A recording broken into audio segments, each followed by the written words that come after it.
everyone, and welcome to another Pixel Maven project tutorial. I am visiting some of the newer scrapbook.com stencils. This one is the heart stencil, and I love that they're coming out with new ones all the time. They actually have another new release that I can't wait to get my hands on, but I've got to use all the ones that I have first before I can buy some more, right? So today I'm working on a fun little love card. This could be for Valentine's Day or it could be for any day. So it's really kind of fun and cute, and I'm using a technique that uses distress oxide sprays and some journaling markers from scrapbook.com. So we will get started with the technique post haste. Alright, so this technique where I have both the hearts and the background is kind of a 2-for-1 technique, and I'll be using both of these sprays kind of at the same time.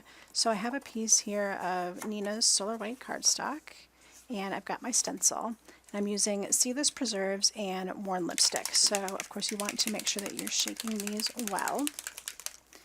And the first thing I'm going to do is get some of the Seedless Preserves on my stencil pretty generously, and I'm going to, I could use that because that's really beautiful, but I'm going to wipe this up. Alright, and so now that I've got that Seedless Preserves on the stencil, I'm going to go ahead and flip this over and put it right on my cardstock.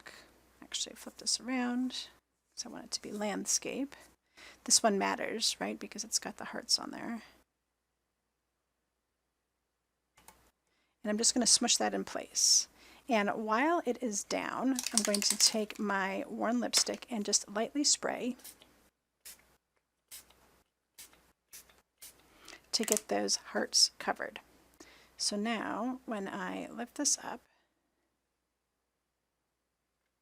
I'm going to have both of those in place, and all this needs to do is dry before we can move on to our next part of the project.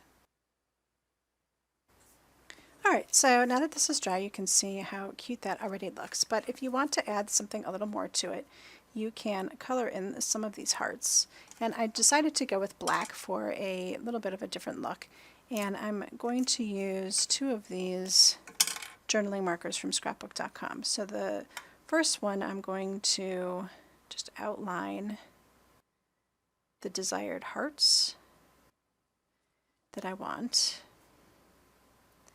And I'm just kind of randomly going around to find ones that aren't next to each other and that kind of fill in all the space along the way.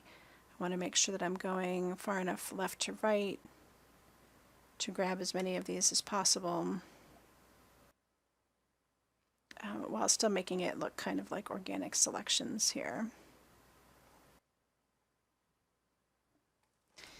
And once I have these all selected, then I can go back in with the other marker and color in the hearts themselves. So let me grab one more over here. Oops. And this will clean up off of the stencil without any problem.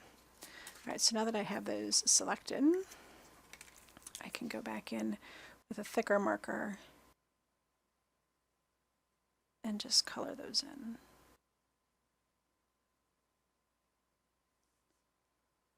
And once this is done, then this layer is finished, and we just need to do the sentiment and do some assembly.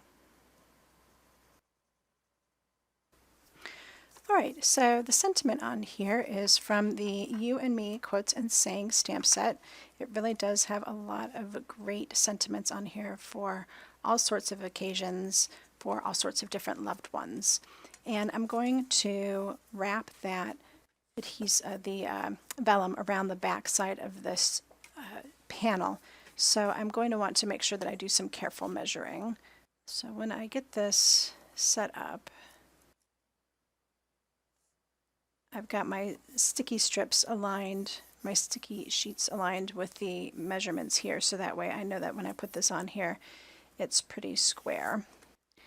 And I also know that I want to make sure that it ends up on the side here. So if I use my measurement up here and I want it to wrap around the back at least a 1/2 inch, so I'm going to move this over a 1/2 inch and I can see that the U ends at about the 5.5 inch mark. So then I can just take my stamp and align it up generally around the 5.5 inch area, and then go ahead and grab it. There we go. And I always like to double check it once I've grabbed it to make sure that it's okay. There we go. And then get it ready for embossing with some anti-static powder, and I'm using my VersaFine Clair in Nocturne. And I like using black pigment ink with black embossing powder because it helps to make it more black. So now I get that stamped on there, and that looks gorgeous. And then I can prep it for heat embossing and heat it up.